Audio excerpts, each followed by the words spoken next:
ఓఆర్ఆర్కి కేవలం 1 కిలోమీటర్ దూరంలో ఎలాంటి అనుమతులు లేకుండా అక్రమంగా మైనింగ్ జరుగుతుందని, దీనిపైన తక్షణమే చర్యలు తీసుకోవాలని ఎమ్మెల్సీ దాసోజు శ్రవణ్ కుమార్ డిమాండ్ చేశారు.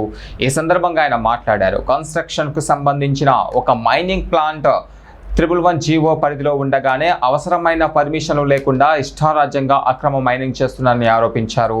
ఓఆర్ఆర్ సమీపంలో ఉండడం వల్ల పర్యావరణానికి, ప్రజల భద్రతకు తీవ్ర ప్రమాదం ఏర్పడుతుందని అన్నారు.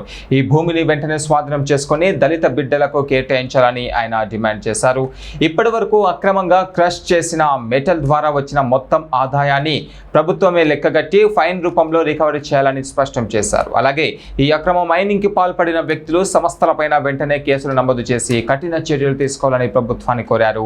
అక్రమ మైనింగ్ పై చర్యలు తీసుకోకపోతే ప్రజా ఉద్యమాన్ని మరింత ఉధృతం చేస్తామని ఆయన హెచ్చరికలు జారీ చేశారు. తర్వాత ఈ ప్లాంట్ ని సీజ్ చేయాలి. This does not have a right to continue here. ఇది 1 కిలోమీటర్ ఓఆర్ఆర్ 1 కిలోమీటర్ దూరంలో ఉంది. ఏ రకమైన పర్మిషన్లు లేవు. 111 జీవో ఉంది. ఇవన్నీ ఉన్న తర్వాత ఇష్టారాజ్యంగా అట్టసం అల్లుడు దానం చేసినట్టుగా ఇవాళ పొంగులేటి శ్రీనివాసరెడ్డి ఇంకెవరో పెద్దలు మొత్తానికి మాత్రం ఇవాళ దోచుక తింటా ఉన్నారు. ఈ యొక్క క్రషర్ ను వెంటనే సీజ్ చేయాలా, ఈ భూమిని వెంటనే ఆ దళిత బిడ్డలకు వాళ్లకే చెందే విధంగా చట్టపరమైనటువంటి చర్యలు తీసుకోవాలని చెప్పి కోరుతా ఉన్నాము. అదేవిధంగా దాదాపు 150 నుండి 200 కోట్ల రూపాయల ఫైన్ ఇప్పటి వరకే వీళ్ళు క్రష్ చేసినటువంటి ఒక మెటల్ ద్వారా ఫైన్ ద్వారా కూడా తీసుకోవాల్సిన అవసరం ఉంది అని చెప్పని మాకు ఉన్నటువంటి ఒక స్థూలమైన లెక్కలు చెప్తా ఉన్నాయి.